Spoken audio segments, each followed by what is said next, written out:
We've thought for a long time that the closer we could look at the operations of cells in our body and our brains, the closer we'd come to finding the location of consciousness. And while there's been fantastic work at mapping neural connections and understanding more and more about the brain and memory, what we find is that we still don't know where consciousness is.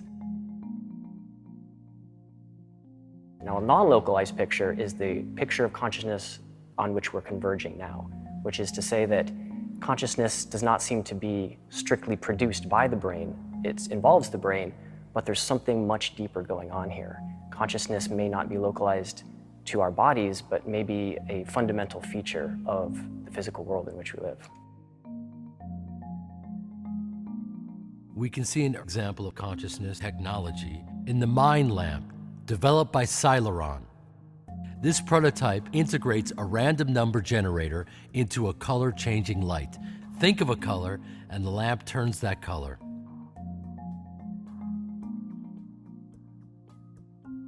Well, that's what I actually was doing. First, I was doing sunset. Oh, cool.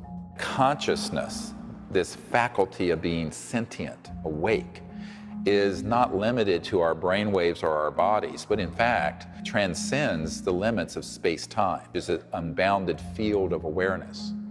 And that is true whether you recognize it or not. Interestingly, it doesn't matter if you intellectualize it. That is the reality of it that has been proven through scientific studies, such as Dr. John's work at Princeton, where they would have people put their awareness on a random number generator that's spitting out zeros and ones randomly, and would intend to shift it, say, towards zeros, and it would shift without any linear wires, just their thought.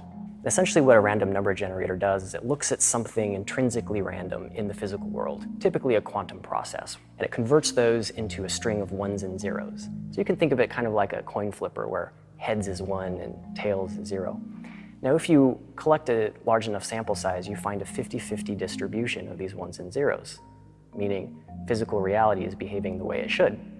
Well, if you get somebody in front of the machine and you ask them to use their intention to mean shift the thing to more ones or more zeros, what you find is that there's, not all the time, but often a significant mean shift in the direction of their intention.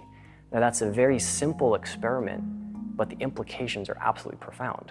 Consciousness does not seem to be just an illusion or just a localized phenomena, but that it does have some sort of capabilities to affect the probabilities at the deepest layer of reality, down in the basement layer of the quantum world somehow. The best way to understand non-locality is to understand that in both physics and in consciousness, there is a connection that exists amongst all things, from photons to people to awareness, that isn't limited by space and time per se, that are woven within each other. Dr. Emoto, the Japanese scientist, began to experiment with water and people putting their intent on the water. And he did photography that would show these different crystalline structures. If it was a very negative emotion, the crystals would be all dissonant. But when it was highly ordered conscious or love, the structures were these beautiful ordered structures that he would photograph. And this was repeated by other scientists. Water has a crystalline component, but it's also tied into, like all matter in space and time in the universe, to this consciousness force field. If you enter into just a quiet state of consciousness and intend something very positive, it literally altered the structure of the water itself. There was an unpublished experiment that we did at the Pear Lab, which we called Plant RNG. You have a room with no windows, and you have a house plant that needs light to grow. You have a single growing light up on the roof.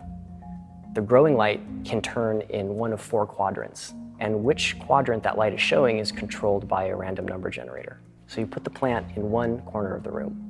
The light has an equal chance of shining in all 4 quadrants. But you give it enough time, and what you find is the light actually shines far more often on the plant than on the other coordinates. It's as though life itself, even life or consciousness in something as simple as a houseplant, bends probabilities in the physical world in the direction of what it needs, in the direction of its growth and its evolution. I see that experiment as profound because it shows to me what consciousness does in the world.